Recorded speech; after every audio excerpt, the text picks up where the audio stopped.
Boa tarde a todos. Vamos iniciar nossa reunião do pré-natal de alto risco de hoje, 26 de agosto de 2021. Hoje com a apresentação de um caso clínico que ficou a cargo da doutora Virgínia e da doutora Betânia.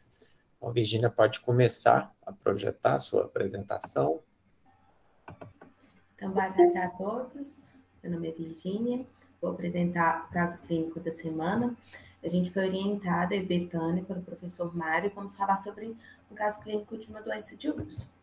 Então, é uma paciente de 33 anos, proveniente de Rio Pardo de Minas, uma cidade a mais ou menos 700 quilômetros daqui de Belo Horizonte.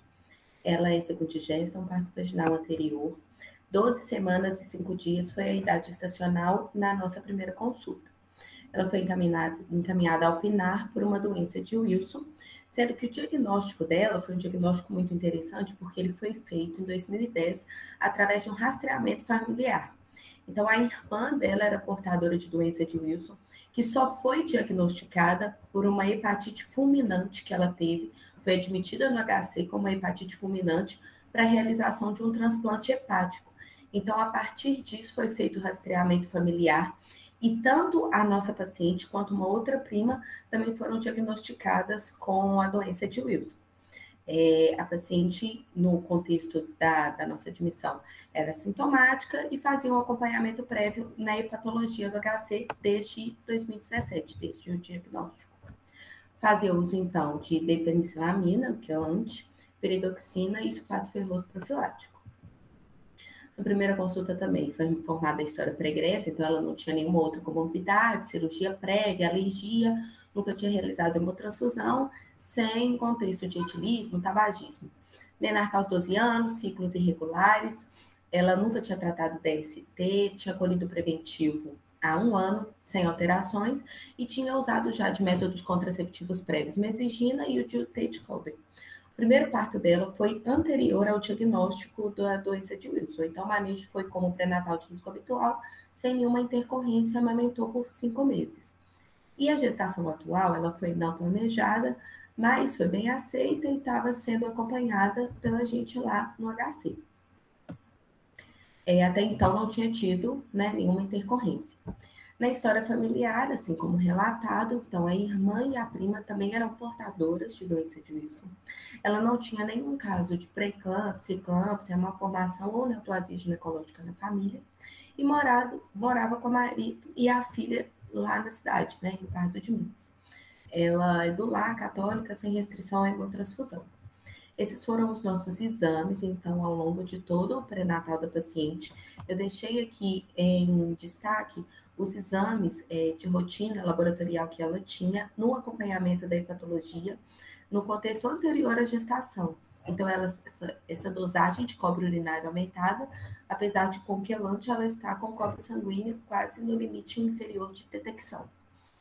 E foi um pré-natal todo com os exames bem dentro da normalidade, todas as sorologias negativas. A gente realizou uma nova citologia oncótica para paciente que foi negativa, manteve toque suscetível durante todo o nosso acompanhamento. E foi um pré-natal muito tranquilo, acompanhado inclusive mais de perto pela doutora Betânia. Realizou as ultrassonografias, também sempre evidenciando dentro da normalidade, o líquido amniótico normal, um peso que estava sempre dentro do percentil, uma gestação que conseguiu correr dentro do esperado. Foi admitida, então, agora, na maternidade do HC para amadurecimento cervical para a realização do parto. Ela estava no contexto de 38 semanas e 6 dias, o exame é a admissão colo pérvio, longo posterior, então optado pelo amadurecimento cervical realizando o misoprostol. A cardio também na admissão categoria 1. Então, foi realizado o amadurecimento cervical dessa paciente com necessidade de 4 doses de misoprostol de 25 via vaginal. Evoluiu para parto com o nascimento de um RN feminino. Paciente ficou super bem depois, conseguiu ter alta materna precoce e faz o acompanhamento da rede ambulatorial do SUS. Ela vai continuar no acompanhamento também com a hepatologia, ainda não retornou para a nova consulta. E aí, esse foi o nosso caso que motivou a nossa discussão e a nossa apresentação de artigo. Obrigado, Virgínia. É um caso simples, assim, não teve muita complicação, mas também, por outro lado, porque a paciente foi diagnosticada com a doença de Wilson antes dela ter sintoma, né? Ela foi diagnosticada pela história da irmã. Né? Então, foi um caso que teve evolução boa, porque era uma paciente que estava relativamente assintomática. Mas aí nós aproveitamos para discutir o tema, que essas doenças são raras, mas frequentemente elas aparecem aqui no HC, inclusive a Betânia vai apresentar um artigo que é do serviço, uma casuística do serviço a respeito desses casos, que eu achei interessante, então, a gente traz essa discussão, porque é uma casuística nossa, né? Então, Betânia pode fazer sua apresentação, depois a gente abre para perguntas e comentários. Então, uma boa tarde a todos. Meu nome é Betânia, eu sou residente do 2º ano. Para a apresentação, então, desse artigo, eu fui orientado pelo professor Mário Dias, e a gente trouxe o artigo, que é uma casuística nossa, da casa, para prestigiar aí os nossos colegas, e eles avaliaram, então, algumas mulheres portadoras de doença de Wilson ao longo de um tempo consideravelmente grande. A gente vai elucidar mais para frente. Então, basicamente, a doença de Wilson é uma doença autossômica recessiva da ATPase, do tipo P, portador de cobre transmembrana. E ela, então, resulta na deposição do cobre, principalmente no fígado e cérebro, que são justamente os órgãos mais acometidos da parte clínica também dessas pacientes. Muitas vezes são os órgãos que causam o diagnóstico, né, que levam ao diagnóstico. As mulheres em idade fértil com doença de Wilson apresentam muitas vezes a fertilidade prejudicada, abortos espontâneos e natimortos, que são mais comuns em indivíduos que não são tratados, né? Mas durante todo o artigo eles sempre ressaltam a falta de dados, né? E como isso é escasso para melhor elucidação da doença e tudo mais. Foi, então, feito uma coorte, né, com 44 pacientes, dessas, 17 eram mulheres e 12 delas engravidaram. Então, são todas pacientes da nossa instituição, né, e foram avaliadas desde maio de 95 a abril de 2021, né, um delta tempo aí bastante grande, né, bom. E a doença de Wilson, ela foi diagnosticada de acordo com os critérios do score de Leipzig, que eu trouxe aqui para a gente. A gente sempre lembra, quando a gente fala em Wilson, dos anéis de Kaiser-Fleischer, né? Essa nossa paciente, que a Virginia contou o caso, ela não tinha, mas a irmã dela tem os anéis de Kaiser-Fleischer. Então, é aquele anel aqui no olho, né? Que é bem, a gente sempre lembra, né? Bem de livro mesmo. Os sintomas neurológicos, que às vezes é uma ataxia, né? Alguma outra alteração. A ceruloplasmina sérica alterada, a anemia hemolítica cumbis negativa, além das alterações séricas de cobre, né? Aí, quando somados 4 ou mais pontos, a gente faz esse diagnóstico de doença de Wilson. Como que eles fizeram, né, para coletar os dados? Eles usaram a idade do diagnóstico, apresentação clínica, né, se a paciente era assintomática, se tinha sintomas hepáticos, neurológicos ou neuropsiquiátricos. Se ela fazia algum tratamento farmacológico. Existem duas principais frentes de tratamento, né, com zinco e a com depenicilamina. Ou se a paciente não era tratada, se o diagnóstico foi feito antes ou durante a gestação, a duração desse tratamento farmacológico, o tratamento antes da gravidez, o número das gestações e a idade da paciente em vigência, né, da análise, né, atual, e o resultado da gestação, né, se ela foi uma gestação que chegou ao fim, ou se ela evoluiu com um aborto espontâneo, ou com esse bebê com algum tipo de malformação. Então, basicamente, eles tiveram uma casuística aí de 26 gestações, né, sendo elas em 12 pacientes, a maioria delas tratadas com zinco. Dessas tratadas com zinco, a gente chama bem atenção que são justamente as pacientes que têm a pior casuística aí de bebês mal formados, né? Tiveram, então, 2 abortos espontâneos, 6 bebês com algum tipo de malformação e 6 bebês saudáveis.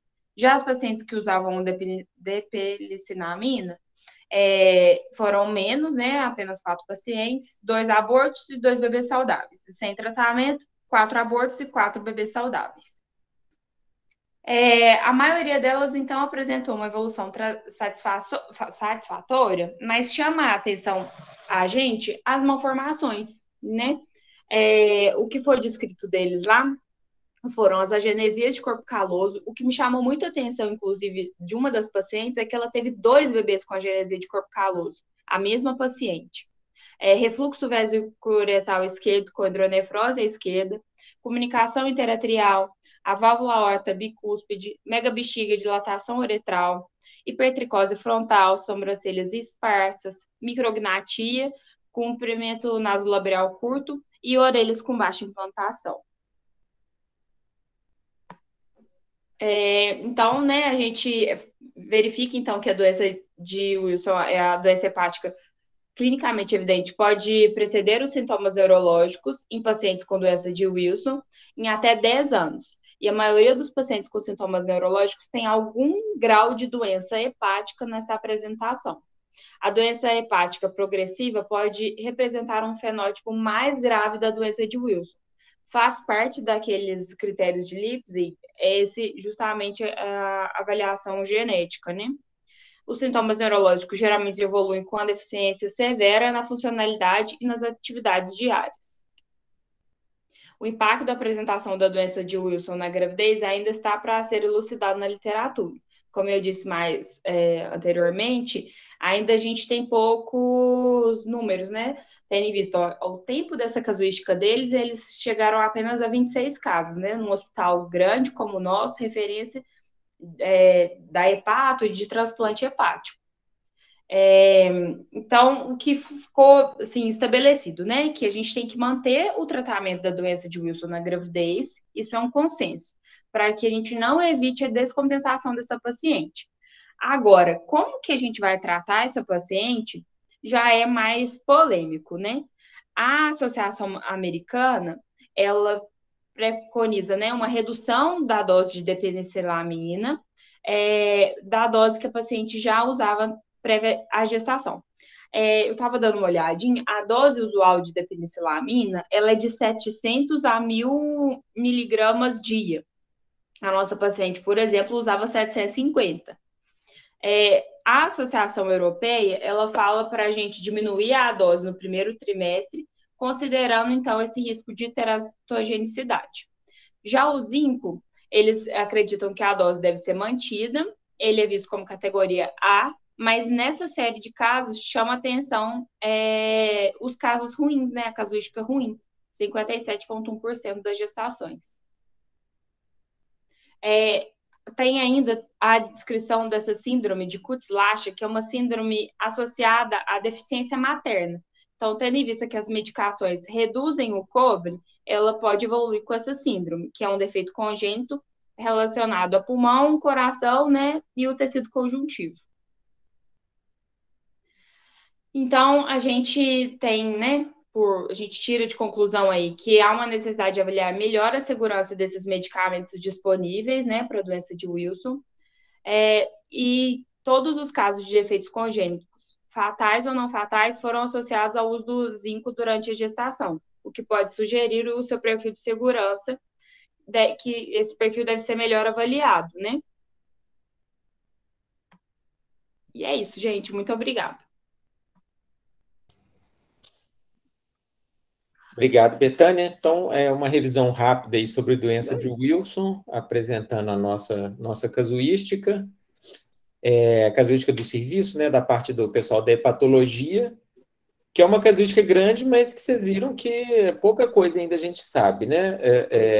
O zinco, eu achei interessante essa associação com as malformações, porque não é uma associação descrita assim habitualmente. Né? Não sei se está relacionado diretamente ao zinco ou foi uma coincidência, mas de qualquer forma é um fato que a gente tem que ficar atento, né? Até porque agora, em vigência do Covid, tem muita gente usando zinco para aumentar a imunidade. Exatamente. E chama muita atenção, né, Mário? Porque é mais que 50% dos pacientes, né? E a dose usual de zinco é alta. É 50 miligramas TID que eles usam para Wilson. Uma associação aí curiosa que vale a pena a gente ficar atento. Schneider abriu a câmera, quer falar? Ela, inclusive, no início do tratamento, ela fazia uso, e aí, durante o acompanhamento dela na hepatologia, que foi feita a troca do zinco pela dipenicilamina. Ela começou a usar os dois e aí depois foi retirada. Sim. Quer, China, falar alguma coisa? Quero. Então, fica à vontade. Eu não estou conseguindo abrir minha coisa aqui. Tá ouvindo? Abriu. Falou.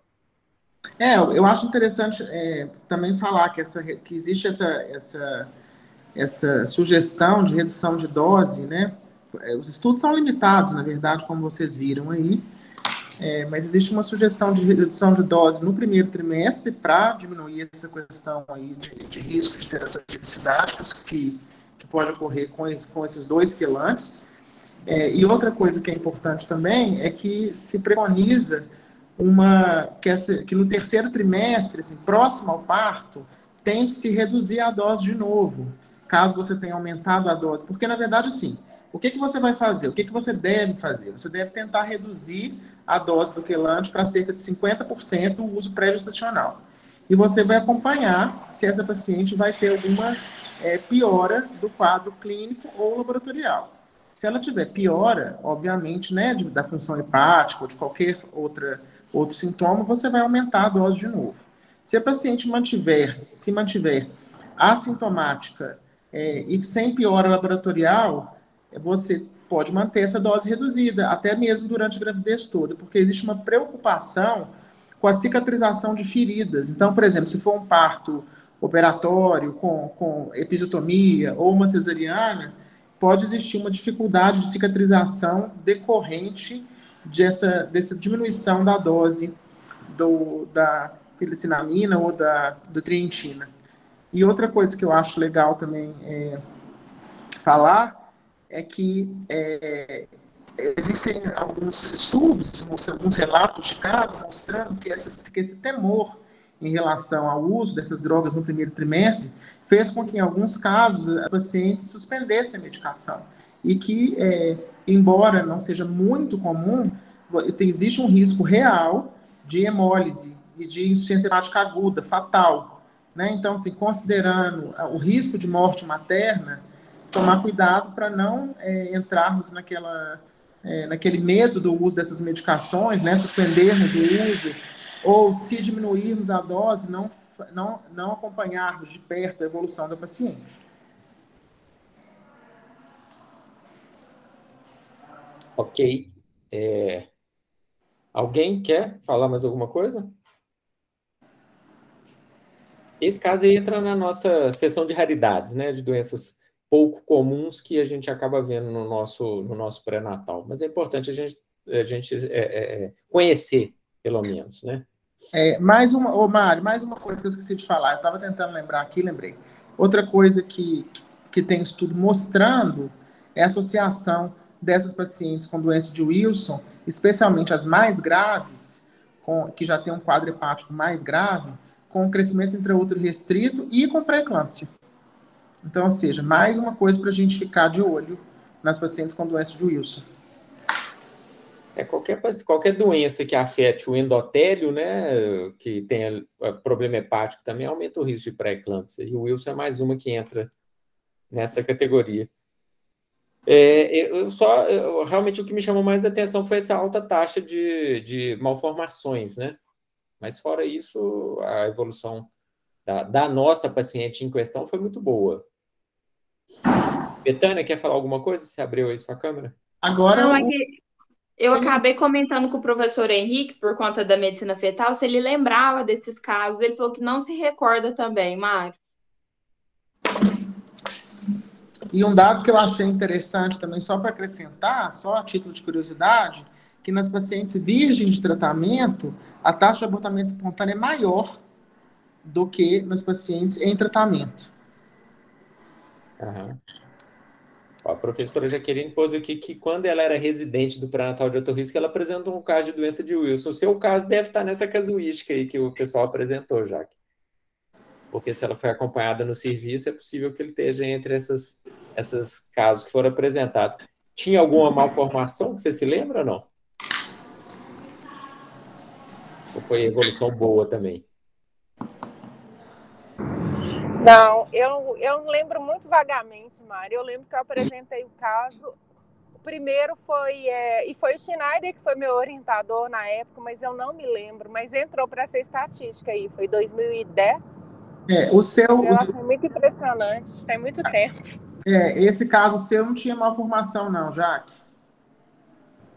Eu realmente não vou lembrar, mas eu lembrei muito do tema, estava comentando aqui com a minha filha das alterações. Ok. Então tá, gente. Hoje foi esse caso mais rápido. Semana que vem a gente volta com o artigo. Assim que eu tiver o artigo disponível aqui, eu encaminho para vocês. Então tá, muito obrigado a todos. Até semana que vem.